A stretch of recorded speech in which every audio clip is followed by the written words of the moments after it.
Hello there. Welcome to this episode number 260 of This Week in WordPress. I realise WordPress has been going on significantly longer than 260 weeks, but that's as long as I've been going with this show, at least anyway.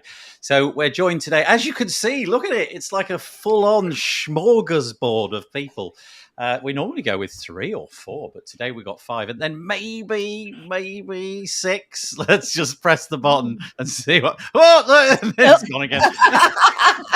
Just gonna keep doing that as the show goes on. We're going to be joined by somebody else a little bit later because they've got a really interesting thing happening in WordPress this week. But as you can see, I'm joined by some fabulous WordPress people. To my, what is it? It's that way. To my left or right, I can't work it out in my head. We're joined by Michelle Frechette. How you doing, Michelle? I'm good. How are you? Yeah, really good. Honestly, I'm in a really good mood today. I don't know what it is, but feeling like genuinely really good. Michelle is the Director of Community Engagement for Stellar WP at Liquid Web. She's doing a new thing, which we'll find out about a bit later. In addition to her work over at Stellar WP, she's the podcast barista at WP Coffee Talk and another one. Co-founder at Underrepresented in Tech, creator at WP Speakers, creator of the WPCareerPages.com website, president of the board at Big Orange Heart. Look at the bowing. Director of Community Relations and contributor at poststatus.com, author, business coach, and frequent organizer and speaker at WordPress events. She lives outside Rochester, New York, where she takes photographs of nature. And she's got another website, meetmichelle.online. And you can probably tell by that introduction that Michelle does rather a lot. And very kind of her to join us. I like to be busy. Yeah, I can tell that. Is there serious question, right? Do you ever get the impression that you do too much? I don't mean from our point of view. Do you ever sit down and think I could do with a bit of a break? I plan breaks and I do them strategically so that I am not always doing everything. I take a whole week. I take 3 weeks of vacation a year where I'm not working at all. So planning breaks is something that I'm not very good at. But anyway, let's carry on. Thank you for joining us, Michelle. We're also joined further on the other side of Michelle by Birgit Pauli-Hack. How are you doing, Birgit? I'm doing well. I'm on the show. I've been taking a break from the show, not because of you.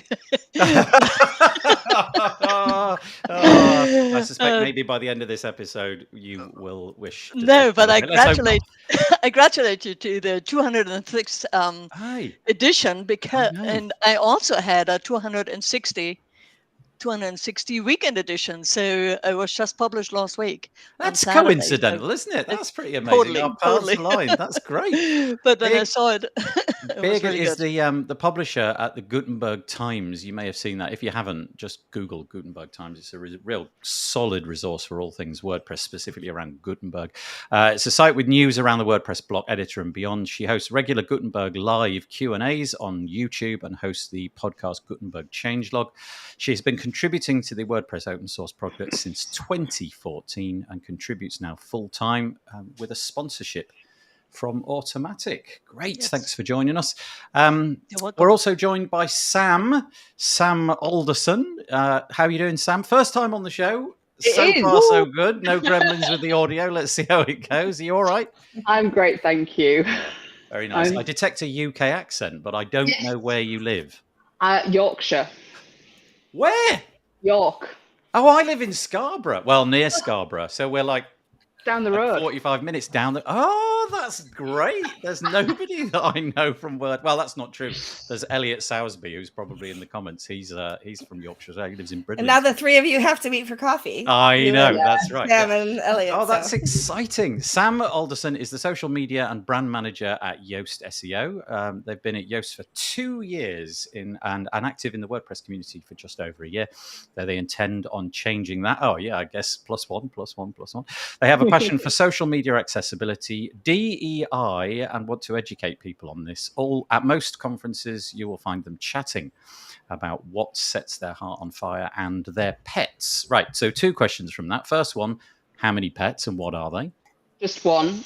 His name is Patch and he is a nightmare. But hopefully trying to convince my other half to get another dog that potentially Patch can then bully into submission. Yay, Patch. And then the other one, you're going to have to forgive me. I don't know if I said that right, and I can't for the life of me summon that acronym. DEI. Diversity, equality, inclusiveness. Okay, well, that settles that in my head. I didn't realise that was the acronym for that. Well, anyway, Sam, so much thanks for joining us today. I really appreciate it. And also, Katie Keith. How are you doing, Katie? Hi, good, thanks. Very nice to have you with us. Katie seems to be coming back more and more regularly, so I'm very, very thankful for all of that. That's really amazing. I really appreciate it. She also has the shortest bio of everybody. It simply goes co-founder and SEO at Barn2 Plugins, and the co-host of the WP Coffee Talk podcast. Thank you for joining us. Coffee Talk. The product talk. Oh, what did I just say? Well, you said I was SEO and coffee talk rather than CEO and product talk. Do you know? I said a minute ago that I was really happy. I was really, I'm really glad happy. my bio's not longer. And now I've realised that I'm not on my A game. I'm going to have to go. I resign. Let me do that again. Katie Keith is the co-founder and CEO at Barn2 Plugins and the co-host of the WP Product Talk podcast. It's there in black and white, but I was saying just before we hit record, my eyesight is shocking. And we're also joined by Mark Westgard, but not for very long. He's going to just going to keep going. Sorry, Mark, I don't mean to be annoying, but it's so irresistible. I do apologise. If you want to join us in the comments, feel free to do that. That's really, really great. I love it when people make the effort to comment. There's just a few little caveats around that. The first thing is, if you are in our Facebook group, then you need to do an additional thing. You need to go to chat.restream.io/FB. Otherwise, we simply don't know who you are. You just come across as somebody anonymous, which is fine if you want to do it that way. Also, if you fancy being a bit social and sharing this online with your friends, colleagues, enemies, pets, whatever you like, then wpbuilds.com/live is the URL to send them to. And let's see if we have any comments. Oh, good grief. Okay, yeah, we've got a few. So apologies, we'll just go through this very quickly. Hi there, Courtney. She says, it's humid in central Philadelphia. Remember, WordCamp US will be much like this. Haha, 30 to 35 degrees centigrade with 90 degrees humidity. Nigel's saying that he's here. Nathan apparently is trying to press the record button, says Bob. Taco. Hi, Taco. Nice to see you, even if it's not seeing you. I got your icon anyway. Very nice to have you back on the show. Full house, he says. Peter always drops in the weather comment. Connecticut, 22 degrees centigrade with some rain. Just 40 miles to our west of flash flooding warnings. Ooh. Yeah, we had quite a lot of flash flooding. I was in it yesterday, actually, and it wasn't very pleasant. Hello, ladies, says Courtney. I know each of these amazing women. And hi, Mark, too. Yeah, we should probably just give Mark the opportunity to say hi. Hi, Mark. It's just gone again. I don't know what's... Honestly, Mark, you must try a little bit harder. Then there's lots of people basically saying, hey, this is Elliot. Elliot lives in Bridlington on the coast. So again, down the road. Yeah, just down the road from where you and I are. Do you ever sleep? Nathan meant to ask. I presume that's in conjunction with the comment. Anyway, there you go. Please keep dropping in the comments. It's a lot of fun. But let's natter on about WordPress. There's a little bit of self-promotion at the beginning. I'm really sorry about that. I don't like to do it, but I'm going to do it. The first one is basically our website. You can see that we're sponsored by GoDaddy Pro. Thanks to them for helping us keep the lights on. We've got a couple of events coming up. The first one is with a chap called Mark Westgard. I'm not entirely sure who he is, but I've got this vague memory that I know him a little bit. Maybe you've seen him recently. There he is. And he's gone again. He just keeps popping up. I'm doing a show with Mark on Wednesday, and it's the final in our webinar series. 6 webinar episodes, all about WS Form, Mark's product, which... all joking aside, is actually really good. So go and check it out. And we're going to be talking about AI. And actually, that's the reason I keep dropping him in, because we've got a little bit of a bombshell to drop. You may have seen some social media hype about it. But there's that coming up this Wednesday. You can see it on the top of our website. 3 p.m. UK time this coming Wednesday. And then also, just a heads up, I've got a show with Pete Chineri coming up, UI UX show. That's in a few weeks, 25th of July.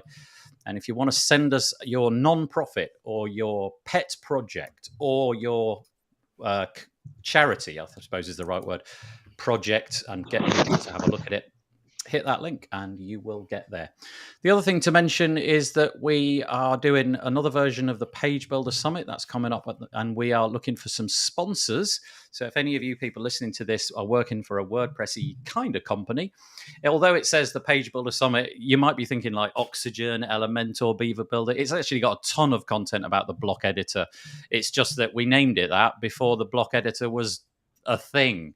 And so now everybody's, is there anything about Gutenberg? Yes, there's loads about Gutenberg. So so if you want to sponsor that, go to this page, it's pagebuildersummit.com/sponsors, and scroll down. There's loads of information about what we offer, what you'll get in return, and, generally how good the event has been in the past. It has been a really nice event. And I think that's it. That's all the self-promotion. Yeah, that'll do. I could go on. Okay. Hot topic of the year so far, I think, is this one. WP Tavern, Sarah Gooding wrote a piece called WordCamp Dakar 2023, cancelled due to concerns of corporate influence on community making decisions. So this is the sad news, I have no other way of saying it, that a WordPress event which was kind of into the late stages of planning has been pulled by WordCamp Central. There's not much more to say. It's all in the title. It would appear that some corporate entities have been flexing their corporate muscle and, according to this piece anyway, trying to interfere in how that event has been put together, and things got a little bit out of hand. So out of hand, in fact, that WordCamp Central has decided to pull the event. Now, helpfully, actually, and I do mean helpfully, there are no names attached to this. So we don't know who those companies are. From my point of view, I actually think I want to remain ignorant about that, because I know that some people will be collateral damage, because there'll be bound to be people who work for a company who was part of this who don't necessarily subscribe to that, will can maybe get swept up in all of it and all of that. So anyway, this is big news. Sam, just so that you know, we basically cross-talk. The person that gets in first gets to talk, and we're all very polite, and we'll figure out who's going to go next. But no, you just have to interrupt. Yeah, you just have to interrupt. Exactly that. So sad news, it's over to you. What is there to say about this? Well, yeah, it's really hard. Go ahead. Yeah, sorry, Michelle, but no, you go ahead, Birgit. When you look at the post at the Make Community blog, it kind of seems that there were actually a mentor as well as a deputy involved for the WordCamp. So it kind of go through all the levels of WordCamp organization where this unduly behavior kind of happened. So I can see that there is a lot of there was a lot of help to try to rectify this, but it just didn't happen. So cancellation is probably the only thing that makes it keep the program level-headed and integrate. But keep integrity, I think maybe is the right word. Yeah, thank you. Yeah. Sorry, I'm now living in Germany, and my English goes to pot. It's kind of no, it's okay. I can't read the words SEO or product. I wouldn't feel so bad. But there are glasses for that. Seemingly. For my impairment, there's no. Well, anyway, thank you for that opinion. That's really great. Yeah. So, any of the other three want to give their opinion here? I wrote about this at Post Status over the weekend, and one of the things that I think we like to think that everything is always perfect in our community, and that everybody are good actors and everybody acts in good faith. But we are a community of literally millions of people, and that doesn't mean that there aren't some people who don't have the altruistic intents when it comes to things like this. We talked about last year or earlier this year what Mika went through with with managing the plugins team, and we know what happened there. We've seen what happened. We've seen companies get banned from sponsoring and attending WordCamps as sponsors because of things that they've done in the past. And this is just another example of the community correcting itself. And so I think that, hopefully in the future, we'll see that they'll be able to come back with a camp that's better balanced with some more oversight. I know that new camps, it's always hard, and people not understanding what they can and cannot do. I like to think that people are just ignorant and not willfully being a bad actor, but who knows for sure here, you know? And the fact that the community can step in and say, okay, so now's not the right time for this. Years ago, I attended a WordCamp where all of a sudden Josepha and Andrea Middleton showed up to the WordCamp because there were so many things happening behind the scenes, and the person who was organizing that WordCamp is no longer part of WordPress because of things that happened there. And you just never know, right? So you never know what people have in the back of their mind as acceptable, or whether they're actually trying to exert undue force. We don't know for sure what happened here. All we know is that because of those kinds of situations, they had to say, okay, not this year. And it's heartbreaking, especially for the people who have been organizing and the people who do have the right intentions. And so, yeah, I don't know what else to say beyond that, but there have been examples in the past. We learn and we grow and we do better going forward.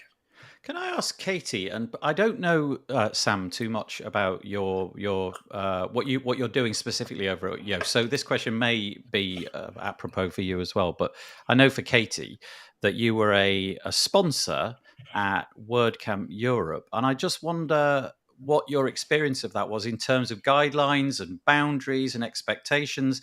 In other words, did you feel clear on what you could and couldn't do?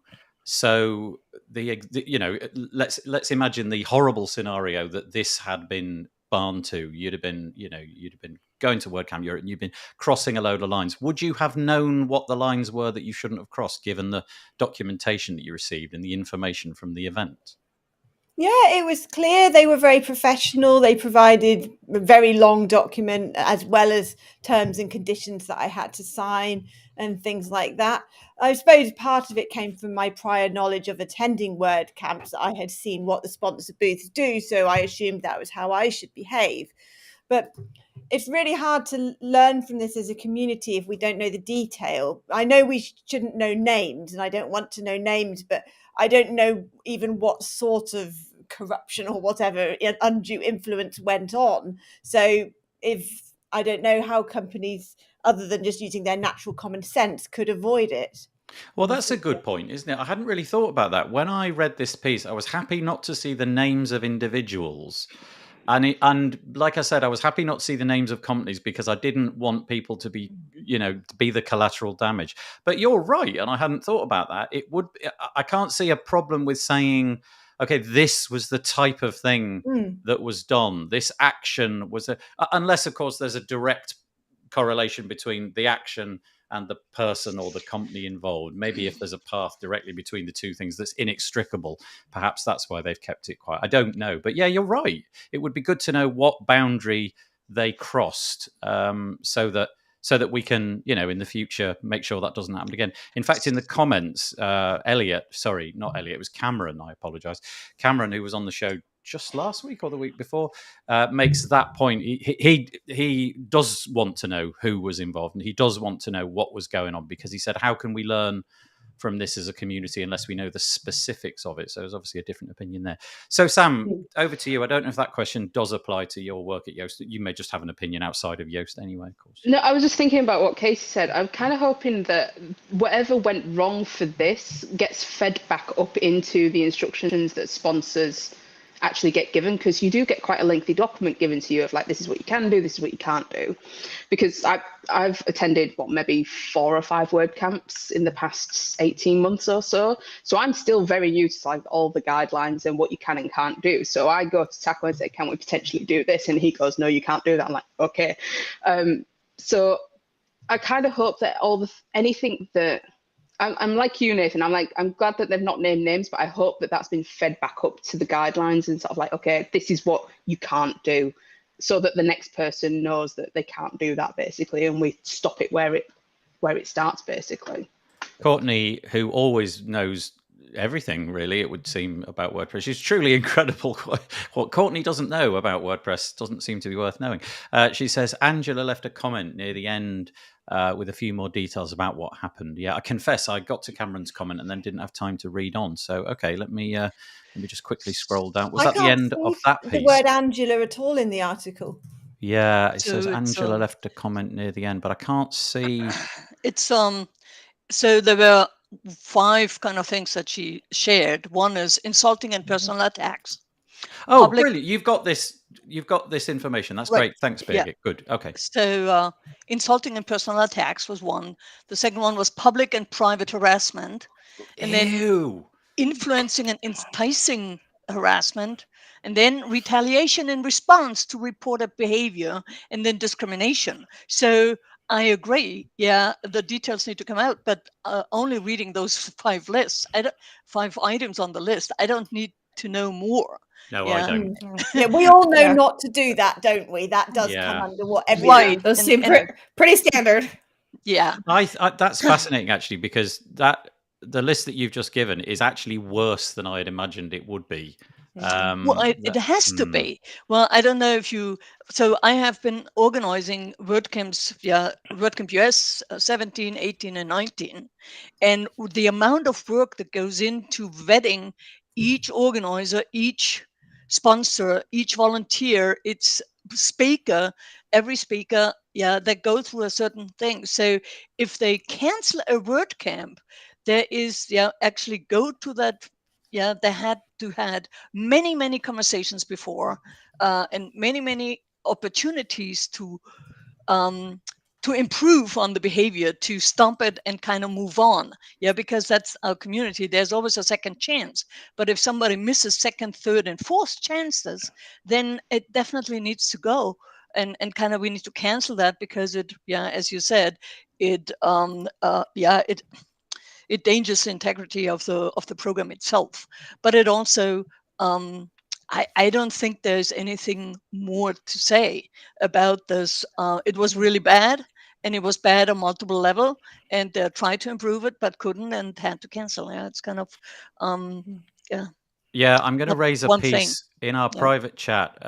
Michelle dropped a piece which is actually really helpful, in that one of the paragraphs gives me a bit more insight into what's going on. So I'll just raise that onto the screen. So this is on the Make WordPress community. It was Sam Suresh on the 3rd of July, and it's about Angela's comments are at the bottom of this article. Yeah. So I spied Angela's comment, which I presume is what it's July 5th. Courtney. So this probably is the paragraph which caught my attention. Unless there is an immediate danger to any community member, give up today, Nathan. To any community member, yeah, that's good. To any community member, reporters are given choices in proceeding or not, and will often share our communications with reporters so that they have visibility in our approach. So maybe that's the killer piece, is that there was just some kind of threat, perceived or otherwise. That's really sad. That's I said at the start of the show that I was feeling really great. Now I'm feeling a bit, less than great. But I guess some things are going to go that way. I would be interested to know, from what I've just heard, I'd be interested to know if there was some level of sponsorship in that. In other words, I wonder if somebody thought that because they bought a sponsorship package, if they believe that allowed them to climb the rungs of a certain ladder, and it gave them influence in certain things. That would be interesting to see. Or if it was just a company with, I don't know, lots of history, clout, many employees, bought lots of attendance tickets, who knows? But yeah, really, really interesting. So sad news, that one, I'm afraid to say. Yeah, absolutely. Yeah, agreed. Yeah, and obviously my thoughts go out to all the people who have just purchased a ticket to that event, want to go, and now have had the rug pulled from under them. So I am sorry for those people who've had that awful thing. We do better. Let's see if the next time it comes around, if things can be different. Okay, on a somewhat different note, if you're a developer with WordPress, this is going to be no news to you, but we have a fair few people listening to the show who are, how to describe it, they're not technical. They don't regard themselves as technical. So this might be of interest. WordPress 6.3, which is coming around fairly soon, more of that later, is dropping support for PHP 5. Now, again, you may not know, your WordPress website is running on a piece of software called PHP. And each period of time, a few months, it gets an upgrade. And some of those upgrades are so significant that they give them a new number. So number 8 is kind of where we are now. And PHP 5 is really long in the tooth. It's very old, and really it's time to drop it. There's a whole bunch of reasons to drop it, the most notable of which is probably security on your website, but also the performance that you're getting on that website. It's time to change, basically. There's a lovely little graph showing where we are at. The big slice of this pie, over 50%, is PHP 7.4. That seems to be where most people are residing. But if you can get yourself up into the 8s, if your plugins, themes, blocks, and all of that support it, that would be a good idea. Lots of reasons for that, as I said. But it's going away by the time WordPress 6.3 drops. If you're using PHP 5 point anything, you are in trouble. So make sure that that's not the case. I'm sure that Mark Westgard will have something to say about that. Mark, anything on that? No, apparently not. I can see him on the screen here. He's absolutely wetting himself. He thinks this is really funny. I'm going to keep doing it. It's a good job I know him. So hand it over to you. There's not a lot more to say about that. Shake your head if you've got nothing to say, and I'll just quickly move on. No. All right. Okay, let's move it on in that case. Right. Okay, it is time to fight. Let's finally get him on the screen. The reason I've been toying with Mark is simply because Mark approached me earlier in the week. Well, actually, during the weekend, I think it was, to announce that he's got a new thing. Mark is now on the screen. I apologize, Mark. That was... Yeah, talking about discrimination. Yeah. Right. Abuse and all of that. So we've just dropped Mark into the call. He's going to be here for like a few minutes just to basically show us what he's got. I really was beguiled by this, so I thought it was worth doing. Essentially, what Mark has got is an AI solution to build out your forms. So you're used to things like ChatGPT. You ask it a question and it supplies you with some text. And, you know, we're at the forefront of all that. We're now at the point where Mark has managed to, goodness knows how many sleepless nights he had. He's managed to make it such that you can type in a prompt in a little modal that pops up in WS Form, basically telling the plugin what form you would like to have built for you, and off it goes. So you showed me a couple of examples. You typed in some, reasonably complicated things. Do you want to just give us a little bit of insight? What's your thinking here? How long's it taken? Where's it going to sit in your product? Are you offering this out for free? Are you going to pay for it? What's going on, Mark? Yeah, it's a free add-on right now, and it's we've been playing around with OpenAI for a number of things. We already had an integration with most of the OpenAI endpoints, and what I mean by that is asking it a question and getting a response back, or describing an image and having that image put into the form into a file upload field. And I've seen a lot of AI implementations where you can type a description in and it will give you some code back where you can actually do code snippets. And I thought, well, maybe we could take it a step further and actually use that code snippet to build something. And that's basically what we've done. So I can give you a quick demo if you want. Yeah, that'd be great. I've just been showing a video on the screen whilst you've been talking. So what you can see on the screen is the modal. You tap the button, you type in. You can see you can't just say, make me a contact form. You need to be, well, maybe you can. Maybe that exact scenario is probably all right. But you have to be fairly specific. You have to lay things out. And I think really we're now learning in the same way that we learned SEO and how to make a search engine give you back what you wanted. I think a lot of us are learning how to use AI prompts. They call it prompt engineering, I think, so that you lay out very clearly so that it doesn't have any tripwires or impediments to fall over. So we can see that on the screen. You type that in and you're off to the races. Yeah, go on. Give us a quick demo. You're going to have to share your screen and I'll take mine down and you can put yours up. Right, okay, let me raise that up onto the screen. I will take mine away.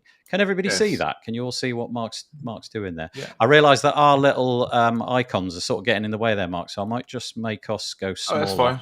Oh, look at that. That's fine. Yeah, that's good. Let's go for that. So basically what you do is you go to the AI-generated form template, and this is where you have a prompt and you can type in what you want. Now, you can do a very simple prompt, just like you said, so just for fun, we could do something like a form for designing a dinosaur. and then hit create. That's what we all need. That's great. And it will build you a form. Yeah. And it will do it. So, yeah, and it will even fill out things like select drop downs as well. So it'll fill out all the stuff behind the scenes. Now, if you want to do something a bit more complicated, you can give it a few more prompts. Things like a contact us form. Obviously, we've got a template for that already. You can do that, but just give you a quick example. I won't type it in. I'll just copy and paste it. Let's create a form. See what it says. For those people listening, create a form for sponsoring the page. But get in to create a form for sponsoring the Page Builder Summit. And now my eyes are failing me. There are 4 sponsor levels with the names listed out. Add a payment method button. Add some instructions. First name, last name. Blah blah blah blah blah. Request the logo. Right, go on, create it. Nice. Let's see what it does. Hopefully, OpenAI won't let me down today. Okay, so we're on the cogs going round. There's nothing we can do about that. We need it to. And it says OpenAI error. It's so guaranteed to go wrong the minute. It's guaranteed to go wrong whilst we're on. Let's try it again. Let's see what happens. If it doesn't work, then booyah! Oh, it has worked. Okay, there you go.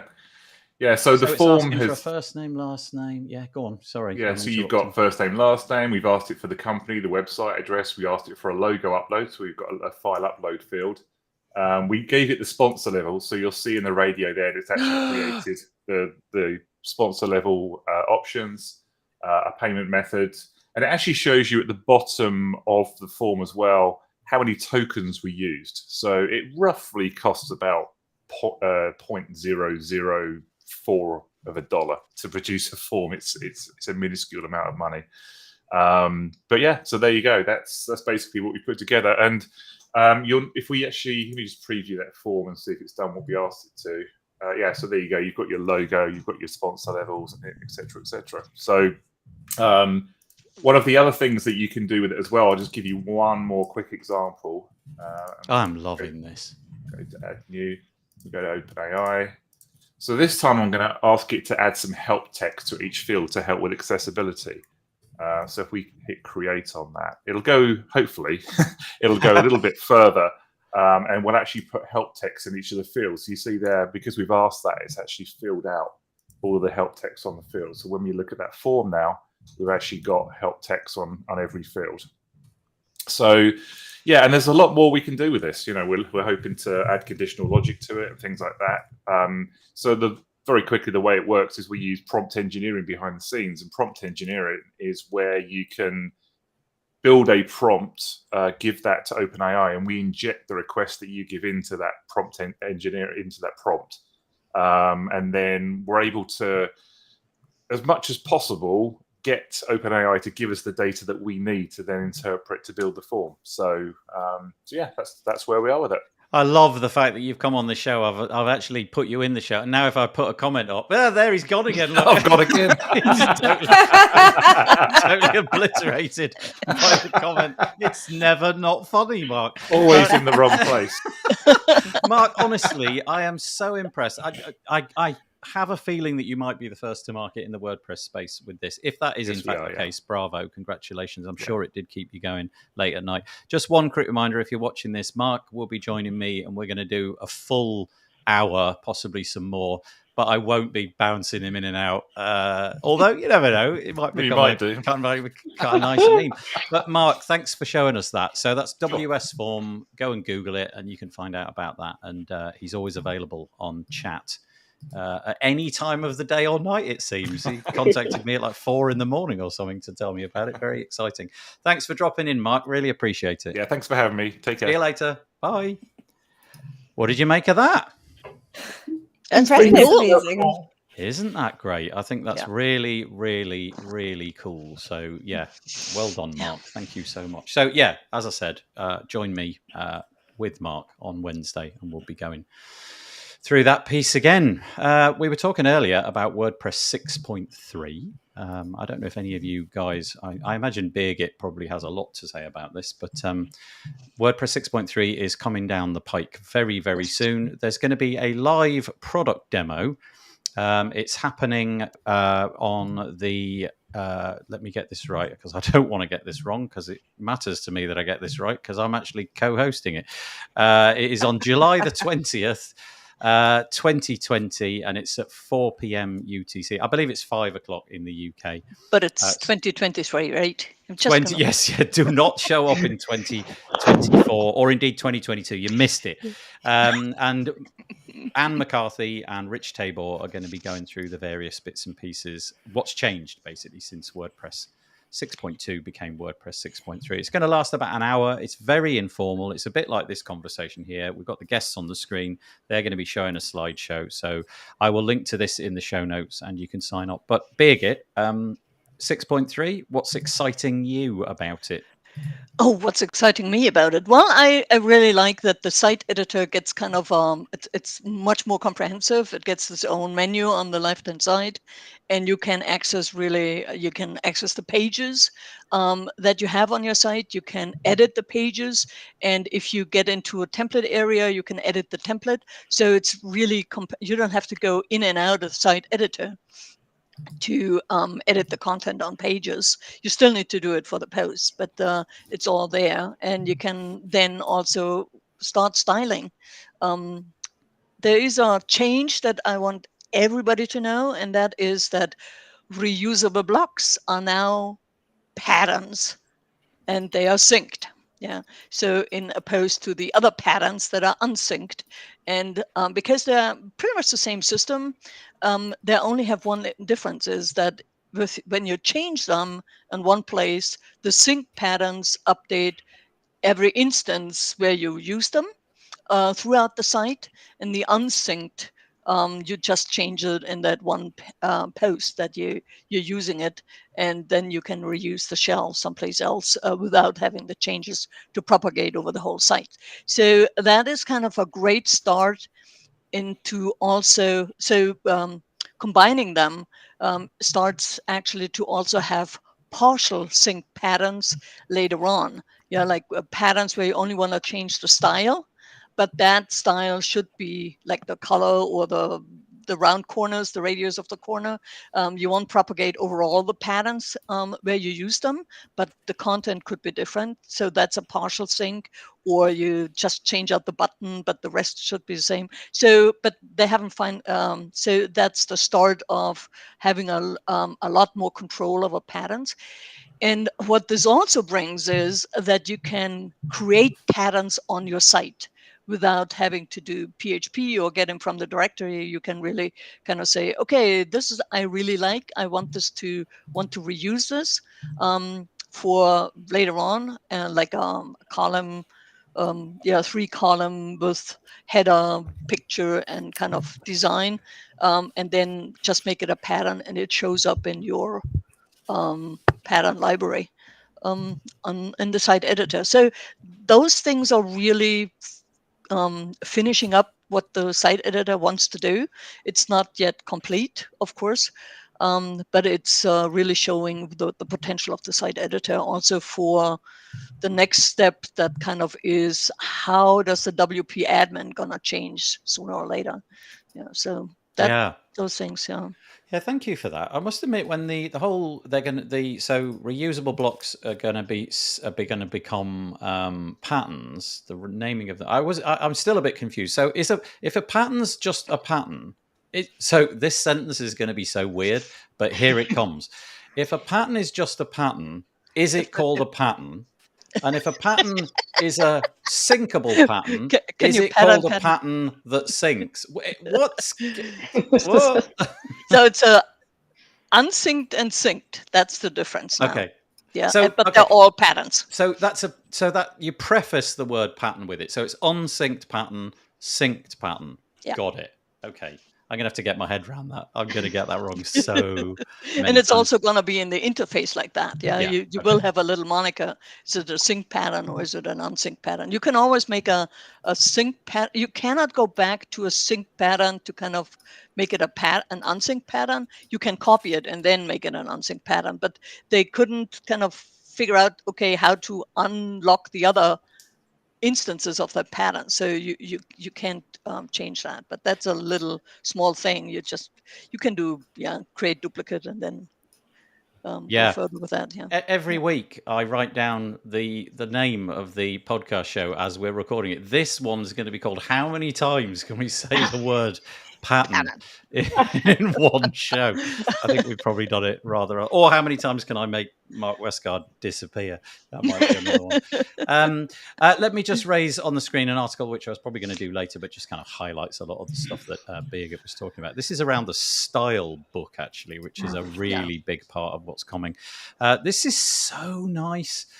You may have noticed that in the most recent version of WordPress, if you're creating a theme, you're not really using so much CSS anymore. You're using theme.json. You're doing a lot of the styling in there. And this article, it's actually called The Style Book, a one-stop shop for styling block themes. It showcases that. I will link to it in the show notes. It's on the WordPress.org developer blog. And it goes through how you can actually make that happen. It's really cool. Nice, simple examples to show you what's going on. But then it also tells you about the hierarchy, the sort of cascade, if you like we have in CSS, the one which is most finely tuned to the part of the page that you want to get to, that wins. In this case, theme JSON wins over CSS. But more than that, specifically, the editors, the styles which are bound to that exact example of a block, that will be the winner in most cases. So, when you go into the interface and you type in 20 into the editor for padding, that's the one that's going to win. Then it goes down to theme JSON. Then it's reverting to your sort of old styles. And then they talk about, the style book that was mentioned. And I've just realized this out. Look, it's an icon. Look. It's an icon. I'm going to say it again. It's an icon. It wasn't funny the first time. It's less funny the seventh. And if you're only listening, you have no idea why it's funny at all. I've said it 8 times already. So it explains. It's an EYE-con. If you're only listening, it's an EYE-CON. It's an icon.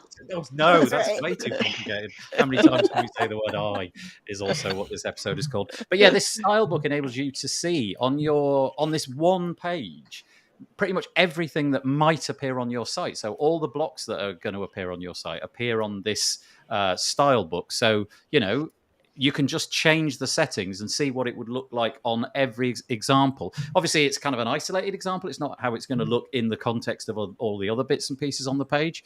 But nevertheless, it's just really nice. I really do like this a lot. So I realized me and Birgit have hogged that conversation. The real thing was about WordPress 6.3. Katie, Sam, Michelle, anything to add to that? I'm good.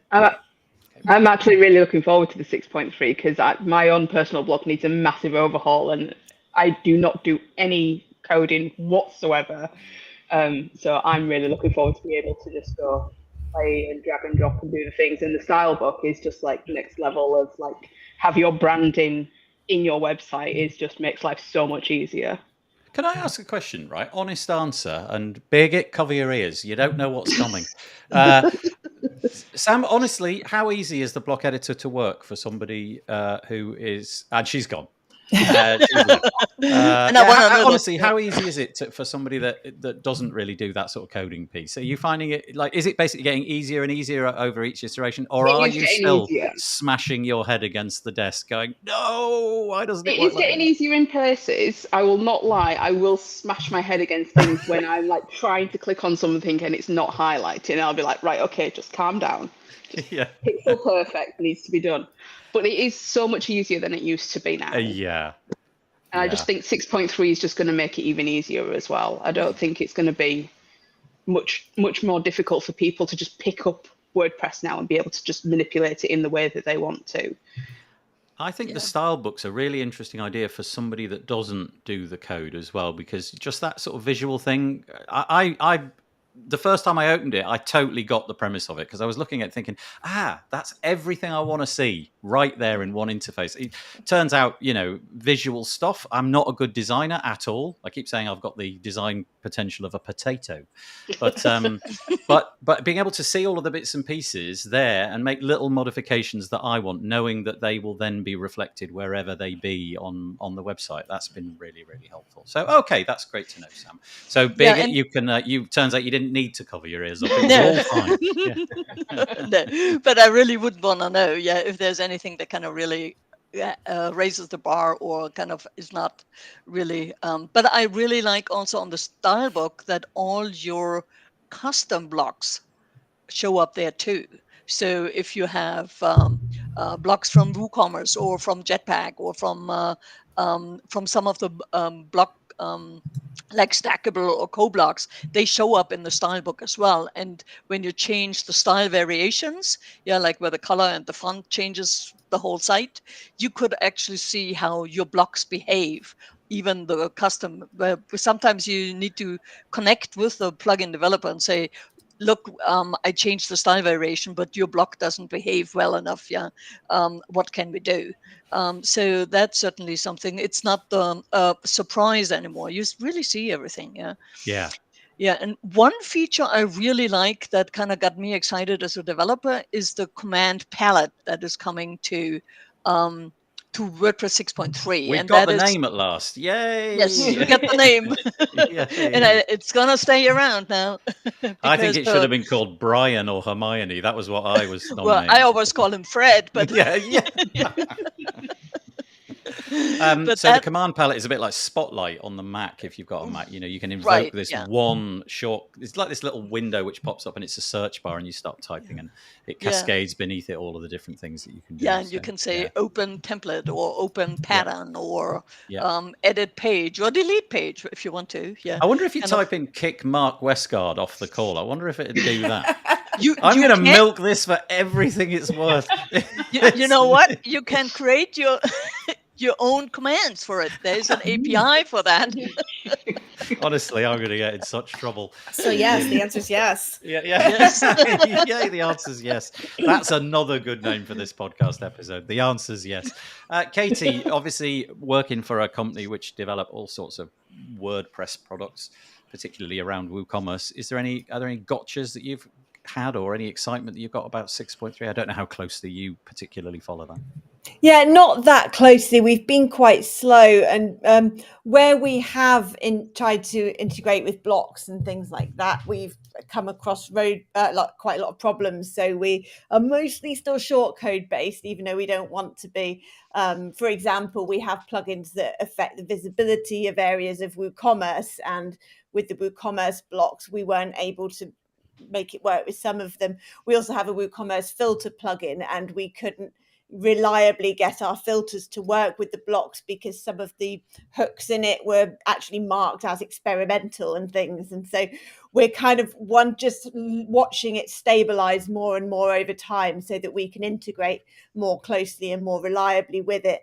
But at the moment, we're in the uncomfortable situation where we get as far as we can with these things, but some of our documentation does say this doesn't work because we're waiting for the Gutenberg, to continue on its path. I'm kind of curious about that. It's not nice having to do that. Yeah.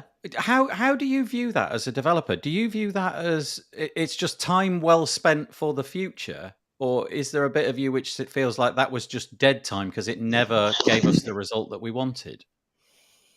Well, it's important because at least, even if it was impossible at the time, we've been able to document it so that when customers ask, how do I use the filters with the product category block or whatever, then we've done that testing and we can document it. And sometimes we've made compromises, like you can use it with the non-Ajax version or something like that. But yeah, I look forward to the fully kind of mature version which continues all the time. So obviously this next release is another step towards that, and then we can, because we want to embrace it fully, it's just a little bit early still. Well, that's a really interesting insight. Thank you, Katie. Well, I really congratulate you that you're not jumping on the experimental kind of things. There are some plugin developers who do that, and every 2 versions of Gutenberg, they need to kind of revamp some of their code base. And I definitely think that that's it's a great learning experience, but it's probably business-wise not that particular smart of a move, but it's also kind of experimenting with the things. What we probably need from the extenders community, especially those that go, you provide filters for developers to filter your plugins, but also work with WooCommerce. So it's kind of 3 layers off of Gutenberg, right? Pretty much off of so that will be really good to have a list of the experimental APIs that you see that hold you back the most. Yeah, so that can be prioritized to get it to a stable version and then release it and then have you move forward. I think that would really help. And if I had no problem to kind of get into a conversation with you one-on-one or so and kind of go through that or so. Yeah. If this product did one thing, it was connect Katie with BeerGit and advance the advanced. Yeah, I'm sorry we didn't meet. No, that's great. I think that's lovely. Meet at WordCamp Europe. Yeah, but Mark Westgard, he was on a minute ago, I think. He says they've been holding off rebuilding customization or in brackets styling tools. So it's exciting to see these recent developments. Yeah, okay. So the style book in particular, I guess, is the thing there.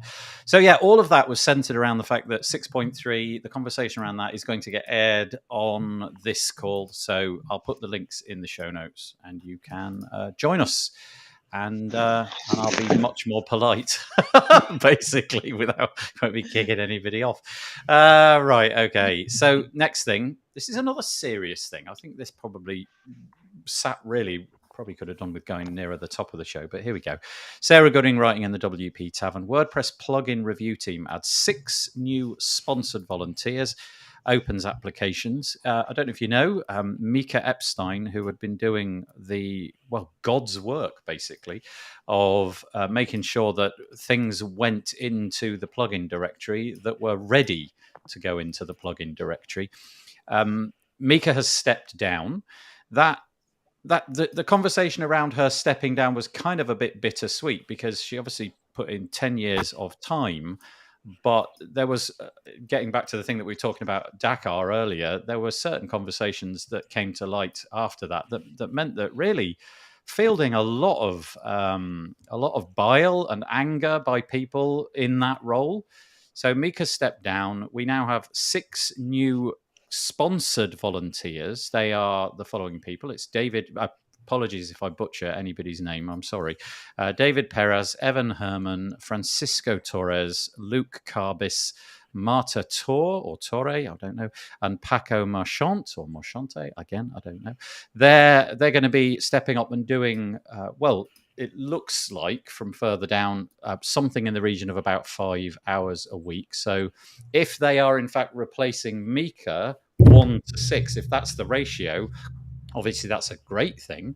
I don't know what Mika's commitment was, but almost 40 hours. Yeah, was it the full week? Yeah. Okay, so that probably won't. Well, no, that'll more or less cover it then, won't it? Not quite, but those 6 sponsored volunteers will more or less make up that chasm that Mika has left. However, if you wish to become somebody that's involved in this enterprise, it appears not only do you have to have the following credentials, but you have to have fairly thick skin.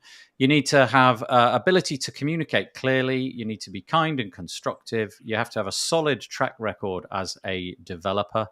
And then there's various other things. It's all listed on this page. The commitment is going to be 5 hours a week.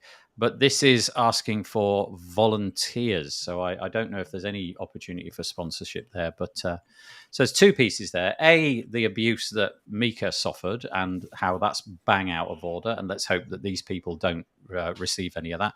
But B, the story about 6 new people who are taking on some work. And I am maybe conflating that they're doing 5 hours. It doesn't, in fact, say that.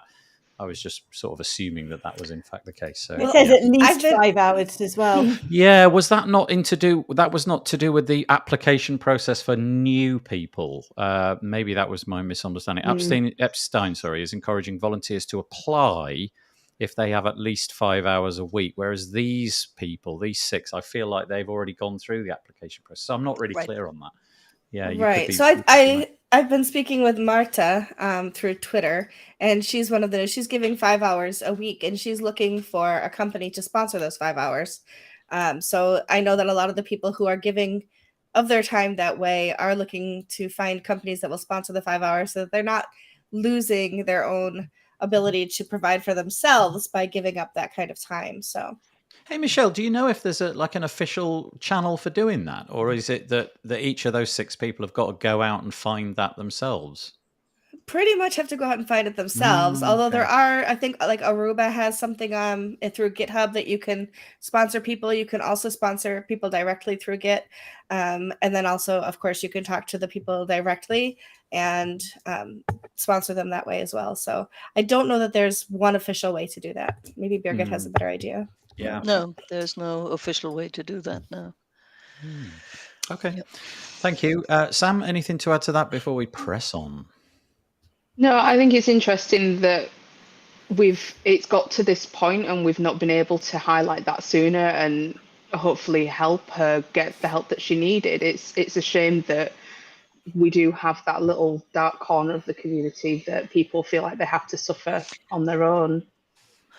Yeah, I don't think that Mika is stepping down because of that. Yeah, that has been going on for years and years and years. The harassment and that. I think the 10-year part is more like it's time to do something else, kind of way. Yeah, but and she has talked about that harassment and how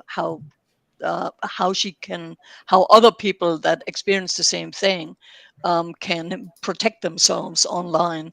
I remember there was a talk by Mika at WordCamp New York in 19, where she told finally the whole story about that one plugin person that kind of pursued her on and off the web. But it definitely that behavior is still common and that people don't think they'll find it out about it. That's kind of something that it's beyond my grasp, but that's certainly my lack of imagination. So firstly, Sam, I think you've coined a meme there, the dark corner of the community. I like that. That's really interesting and sums up the tiny, tiny, tiny, tiny percentage of people who really spoil it. But also, Birgit, what you were saying there, if there is an expectation that these 6 people plus others are going to receive that kind of an email at some point,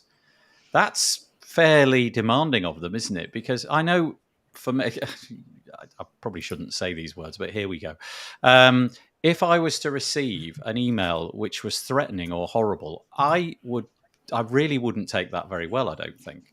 And if that was part of a volunteer role that I had, I'd kind of like to know that somebody'd got my back there. And I don't even know what that means. Like somebody that I could talk to, some service that I could go to receive some support. Because the sad truth is, if that does happen, I would imagine that you're sort of on your own and you just kind of got to deal with it. No, you're not on your own. There is good. The plugin review team has for a few years back decided that they are not personally signing each email. They just do it kind of plugin review team, and then they all read the same inbox. So if there's something coming back, you don't have to take it personally. It's just kind of that obnoxious person kind of letting out their frustration, but it's not a personal attack or something like that because it goes through the full box there. But that was one of the learning experience or learned lessons from the previous what happened. So that's one thing. And of course, there are certain behavior code of conduct. Yeah, you're right. That happened on the WordCamp is also part of the plugin review kind of thing. So code of conduct violations are definitely reported as well as sanctioned. So be careful. Yeah. Okay. Did anybody have anything to add to that before I move on? No. Okay, great. So anyway, good luck to those 6 people, and that page will be linked to in the show notes if you wish to apply with the knowledge that it'll be roughly about 5 hours a week, something along those lines. So the important topic of our time, or at least I think it is anyway, is the environment. And I did a podcast episode this week with Louise Towler. Forget the fact that it was, I'm really not trying to do the promotion piece there. Please go and listen to it. It's actually really good. Louise was at WordCamp Europe. She was doing a presentation, but also she was pitching to Amelia Capital. Amelia Capital is the brainchild of Joost and Marika, formerly the CEOs, both of them, of Joost, Sam's company.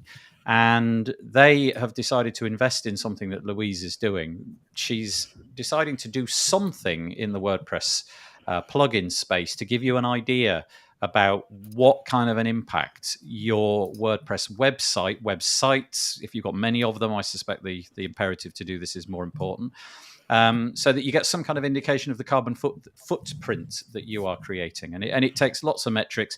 That whole thing hasn't been quite decided upon. The venture capital that they got from Joost and Marika is to, I guess, flesh out what that product offering is and bring it to market. But the broader point of the podcast wasn't that plugin. The majority of the podcast was just talking about the fact that we are just addicted to electricity and the byproducts of electricity. I mean, there isn't a day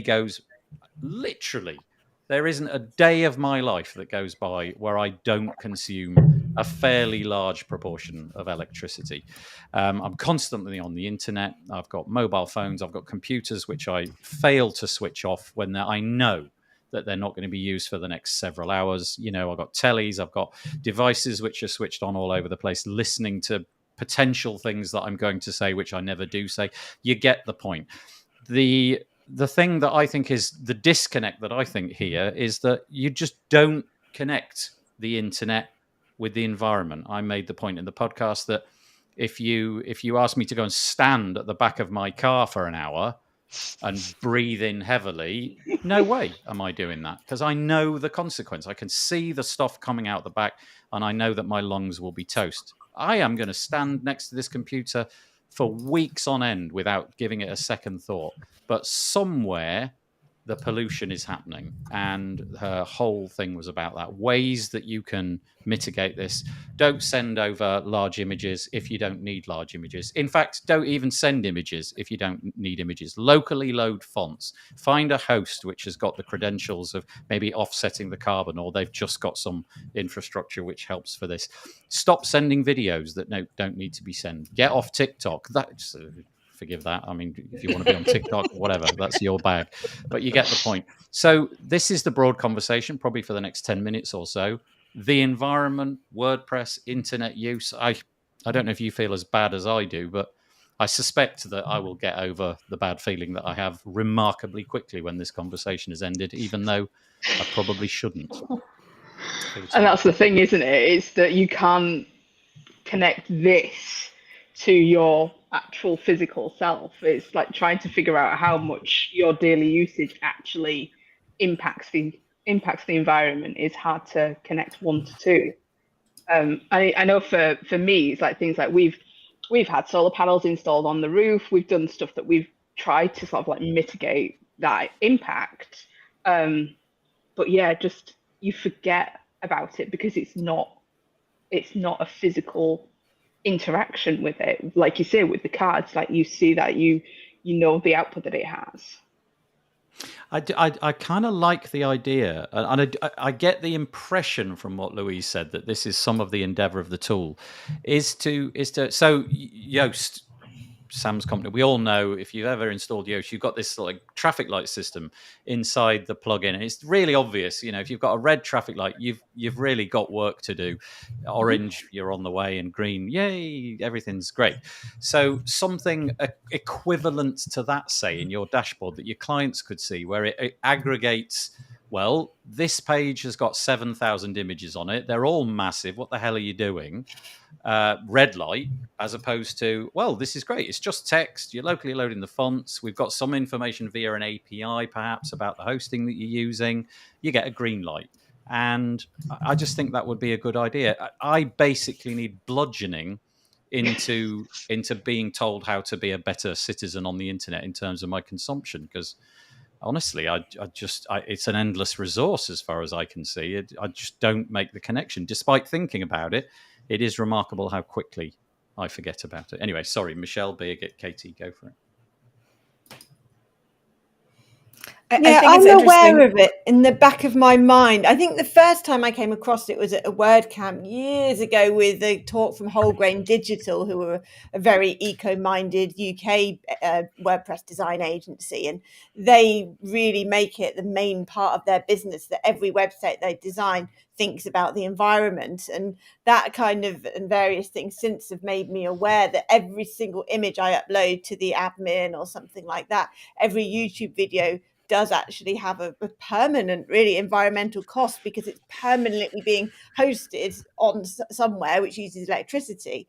So while I don't take massive actions, it's just there in the back of my mind. Can I be bothered to optimize this image? It's only a knowledge-based article. It's not going to affect our sales. Yes, it should be smaller because of that. So that transcends any business reason to do it sometimes, which is a good motivator.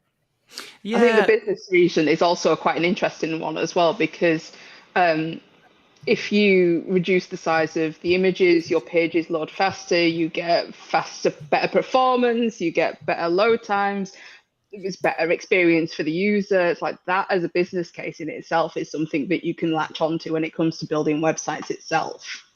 I quite interestingly, so Louise obviously made that point, the SEO piece, squeezing down all of the assets so that it basically loads faster, Google likes it more, and so on and so forth, is a total win. But also, what about the idea that you become an agency who has the chops, the credentials, and you can market yourself as the environmental agency, if you like? I don't really know what that means, but honestly, if I had two competing quotes and I knew that one of the teams that I was going to be working with had this in the back of their mind, they were going to try to make it environmentally friendly, that kind of tips the balance a little bit for me. And I suggested this to Louise, and she said she didn't know if it existed or not. But how about this? How about a browser extension which measures your daily usage? Because it really would know what's being throughput through the browser every day, and then basically tells you off. You get to the end of the day, and it's like, Nathan, naughty, basically. Yeah. You get a red cross, you got a D- for your internet usage today, as opposed to, good boy, Nathan, you get an A+ today. You didn't hardly look at anything. And to that point, Bob Dunn joins us. Hi, Bob. The fact that I've been watching, yes, you see the disconnect between what's in my head and what I'm actually doing. The fact that I've been watching this video on a live broadcast for over an hour makes me wonder. Yes, Bob, you're quite right. I don't know what do you remember? Do you remember when the internet was going to save the trees? Right. So it's like it's kind of like a disconnect, right? Because originally it was like email is keeping paper out of your wastebasket and out of the landfills, right?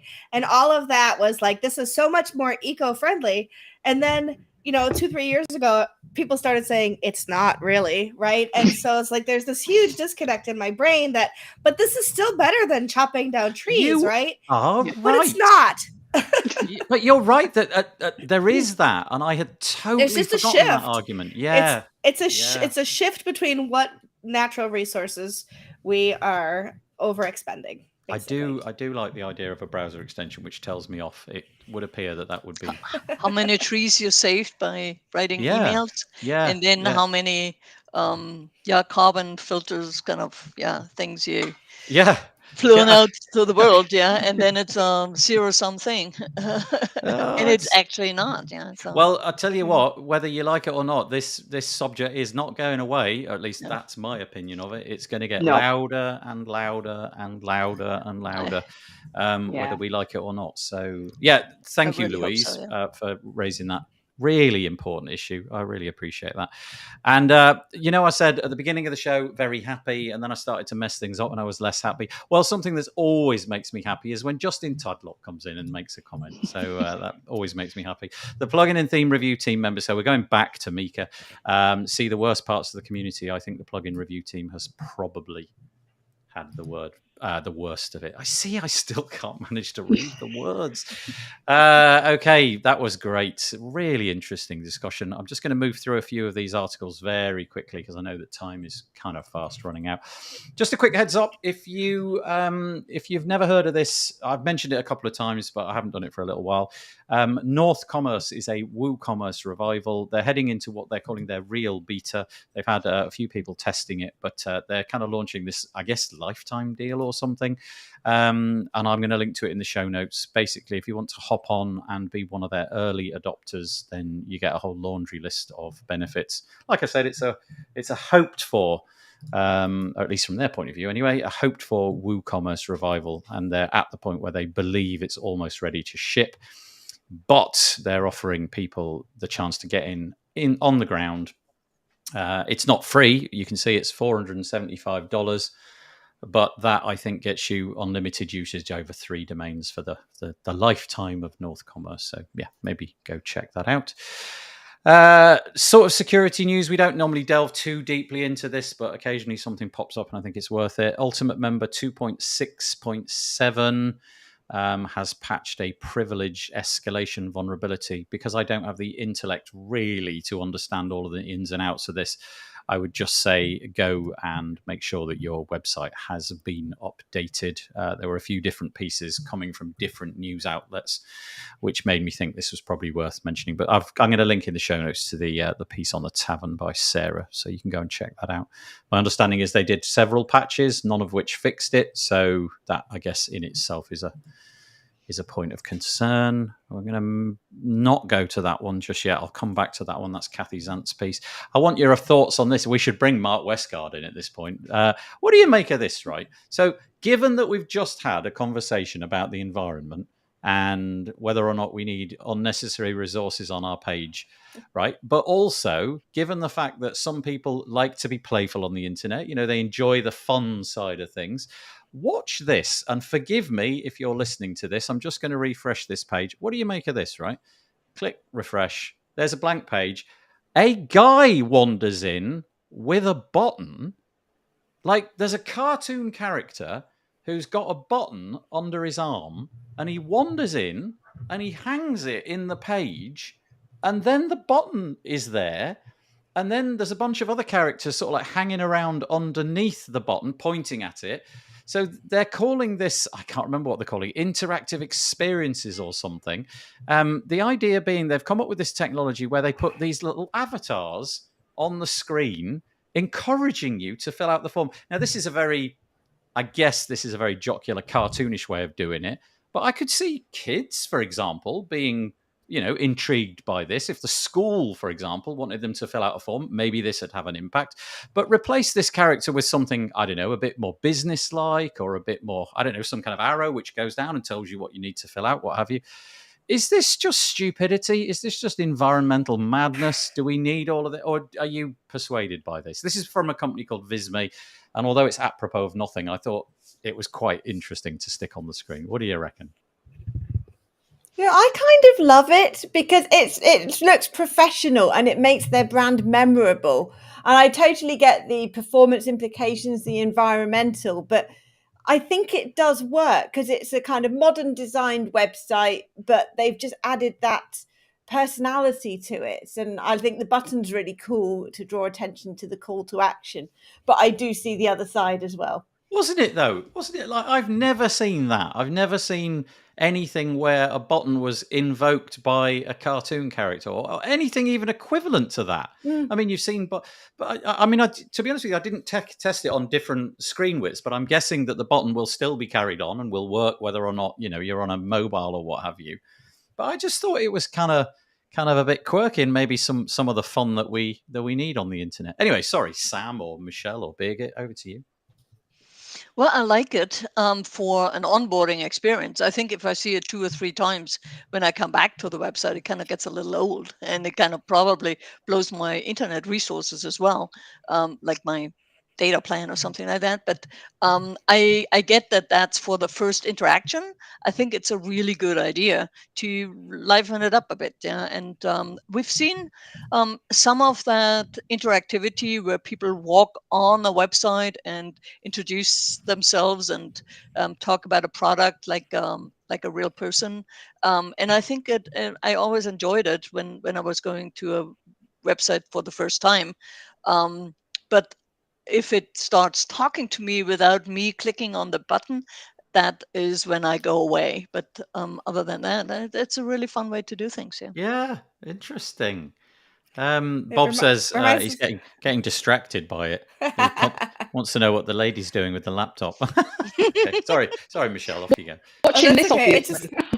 Yeah, right. It reminds me of the old Flash, right? So we used to have a lot of things that would start with Flash, that kind of thing. And also, I'm wondering if it's more or less, probably less resources than embedded sound or embedded video. So if you go to so many websites and there's a YouTube video embedded that auto plays and things like that. So I think it's probably a trade-off on some things. It's cute, it's clever. I don't know if it would, if I would look at that and say, gosh, I have to explore this more, or if I'd be like, oh, this is ridiculous, I'm going someplace else. So we're looking I at a think it'll screen appeal now to some and not to others. Yeah, there's a lady on the screen and she's sort of hanging around on a join the waitlist button, looking a little bit like, come on, fed up. Yeah. And then just keeps reaching down and pointing to the button and drawing your attention. It is kind of fun, isn't it? I mean, we all watch Disney movies. We suspend our belief. We know that none of that's real. And it kind of is a bit like that. It's kind of Disney-esque, isn't it? Anyway, sorry, Sam. It's very Bitmoji sort of style-esque to it. So I can see where the attraction to like maybe having it, like you say, on like a kid's site to encourage them to do the things. It depends on how someone would execute it, really. But I think it is fun. But I think I'm very much on the fence on it. Yeah, I think so. I think it really would have to be like a soft toy company deploying it. More or less anything else, I can't really see the utility of it. By the way, but just it does fit with what they do, because they're a conversion company, and that lady is really drawing attention to that call to action. Yeah. And that shows that they understand the psychology of conversions. If you imagine shopping around on multiple conversion company sites, that's the one you're going to remember. And I think that directly symbolizes and illustrates their skills in conversion rate optimization. Yeah, do you know what? I think I've got caught up with the cartoon character, and that's what they're offering. But of course, that cartoon character could be literally anything. You could really tune it to whoever your audience may be, and that avatar could be a person or just a symbol or just something. Yeah, it's interesting. I've got a feeling if I was to bring this website to Peach's attention from a UI UX standpoint, I think the answer would be a definitive thumbs down. But yeah, and also from an accessibility point of view, well, maybe it just doesn't even get in the way. Maybe if you can get to the button quickly enough and it does actually say join the waitlist, it doesn't really matter so much. But yeah, a good point, Katie. Thanks for that. By the way, did anybody hearing Sam a minute ago? Was her audio phasing in and out, or was that just me? Yes. Sam, you might just want to refresh your browser. We'll just hop you straight back into the call. We've only got a few more minutes, but it was like half of you we could hear and the other, like, we missed half a second, then we heard half a second kind of thing. So just refresh it. It's often the cure for all problems. So anyway, that's on the Visme website. Visme make sort of basically spreadsheets and things like that. It's sort of presentation layer for the internet. It's a really good company, actually. Max says he really likes it. He wants to rebuild something like that. He says he loves it. So yeah, there you go. And then Mark says, sorry, Bob says, don't give Mark any ideas. Mark from WS Form. We'll find him popping up on our screens. No, I did show it to him, and I didn't get a particularly a positive reply. Let's put it that way. Okay, right. Well, let's kind of round this out. We're getting close to the end. Firstly, we mentioned at the very top of the show that there was an additional WordPress podcast that was coming into existence. It's Michelle, WP Constellations. Nice name, by the way. Thank you. This is episode 1. Who are you doing it with, Michelle, and what's the intention? So my co-host is Jeff Chandler, who people probably know from the community. And the intention is to talk about what's going on in WordPress. But we have a lot of podcasts that do that. I realize that. But we're going to dig into specific plugins, specific, projects and things like that. The first episode is out as of last week, where we talk about the new form builder in GiveWP. The second episode, which is coming out next week, I was in Europe when that, or maybe not Europe. I was somewhere else on vacation when that was was recorded, and Jeff interviewed Shane Perlman and Marcus Burnett about AI. So it's not an internal podcast, it's for everybody, but we will of course talk about some of the Stellar products and what we're doing as well. But it's kind of exciting. So actually we've scheduled Mark to come on and do some more with what he's doing with his forums, and if people are interested in coming and talking to us, they're more than welcome to DM me anywhere, and we'll discuss if it's a good fit for the podcast. I have a lovely graphic to raise at this point, and perfect. Oh, the star. The star is tooth is the best part. This message is approved by Mark Westcott. Oh, that's brilliant, though. WP Constellations. You can find it, though. It may not be, if you Google for it, I don't know if it's got to Google yet, but stellarwp.com/podcast, because it's being done on behalf of Stellar WP. So joined by Jeff Chandler. Is that the regular? Is the two of you regularly? Yes. Nice. Yes. Was Jack in? Sorry. Oh, I cannot say the words today. It's not working, is it? Was Jeff in Europe with you? No, he was not. Oh, I see. Okay. It was the fact you said he'd interviewed. Is Sam still in the green room? Right. Did you forget to bring Sam back? Oh no, she's not there. Okay, just checking. Yeah, if you can message her and ask her if she's having gremlins, then yeah, that'd be great. But no, she's not. I keep looking periodically, but she's not there. Okay. So there's that, and also Katie brought this to my attention. This is over on the Barn 2 website. I don't know, Katie, forgive me if it's new or not, but we've got something on the screen called Barn 2 plugins, and it's the WooCommerce shipping calculator. What's this? Is it new? If not, what does it do? Tell us more. Yeah, last Thursday. Nice. Yeah, sometimes we release plugins that just do one task, which is missing in mainly WooCommerce. And with this one, we noticed that how many times have you bought something on any online shop and you put it in the cart just to find out what shipping is going to cost? And then if that's too expensive, you abandon your cart and go somewhere else. Every single time, Katie, is the answer. And that's how WooCommerce is built, because the shipping calculator only appears on the cart and or checkout. So this simple plugin we've built, it lets you put the shipping calculator on the product page, whether it's like above the add to cart button or as a separate tab next to the product description and the reviews or that kind of thing, so that people have clear shipping information to help them make that decision whether to buy a product instead of afterwards, which to me seemed upside down the way it naturally is. Honestly, I'm not exaggerating. I did this merry dance yesterday. I was buying something from a company. I won't bore you, but basically there were 4 things that I wanted. And I went through every permutation of putting those 4 things in to see what the shipping would be. And it turned out that if I bought things in 2 separate consignments, I could get the shipping at more or less half the price, which is kind of curious. So I get this pain. I totally understand. That's really clever. Bravo. Nice. That totally suits me. This is great. Thank you very much. So this is barn2.com. And the plugin that you're looking for is called WooCommerce Shipping Calculator. It goes without saying, it works with, WooCommerce. So there. There's a comment about that. Will WooCommerce transition to more atomic blocks instead of having monolithic templates? Oh, that's question. I don't suppose any of us can answer that quite at this moment. Right. Where are we at? Beergit, I think, brought us something as well, didn't you, Beergit? Yeah. Where was yours? Was it this? Was this the one? Yes. Perfect. That's it's Gutenberg Live Q&A about design systems and theme JSON, and it's really hard sometimes when you have multiple sites or a big multi-site to get the design system kind of every time right.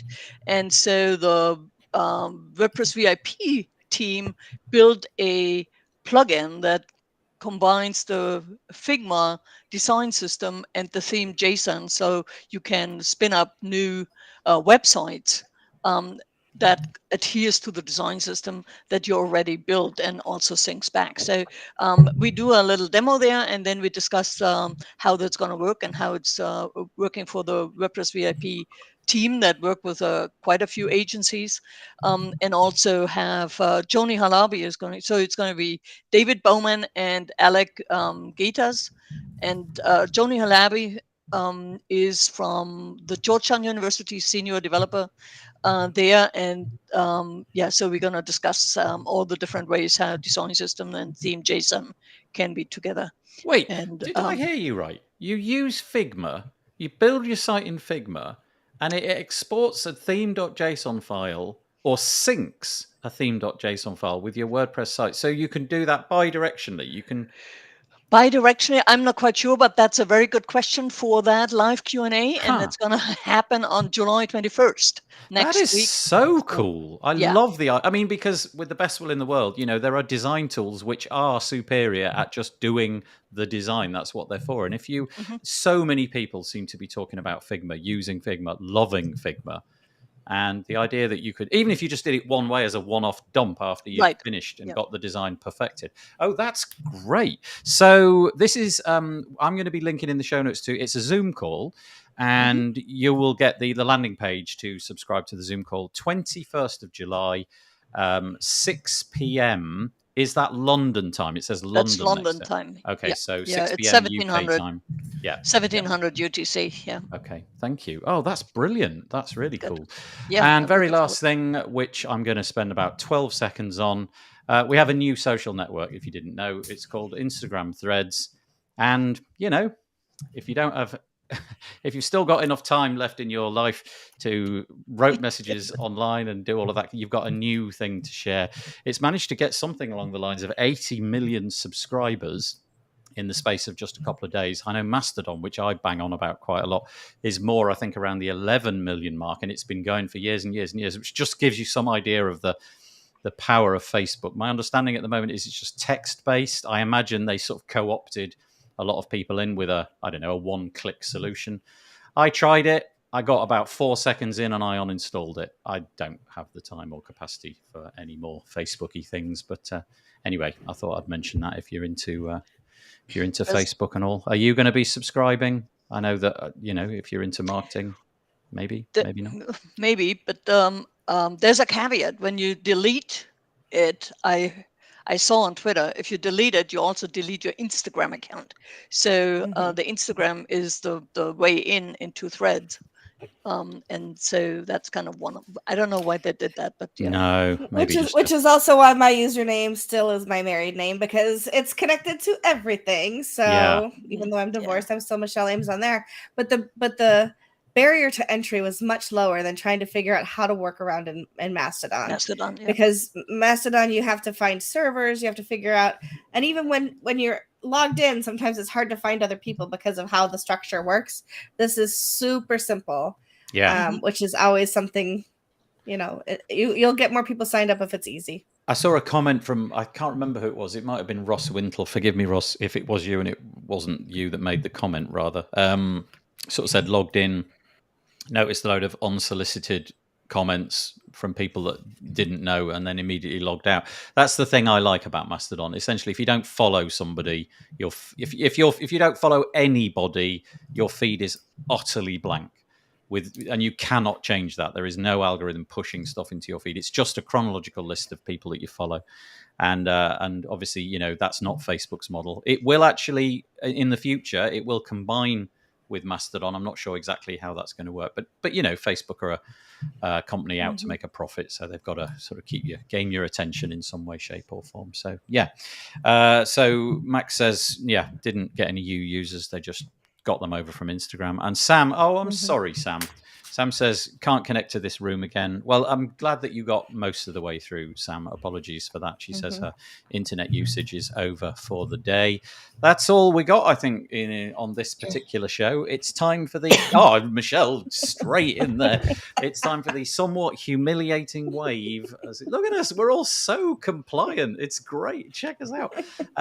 Thank you. We'll be back next week. Thank you to our 5, 6 even. Michelle Frechette, Birgit Pauliak, Katie Keith, Sam and Alderson, and also Mark. I don't know what his surname is. The guy from WS Form. Him. Thanks for him dropping in from time to time. We'll be back next week with another show. Until then, take care. Stay safe.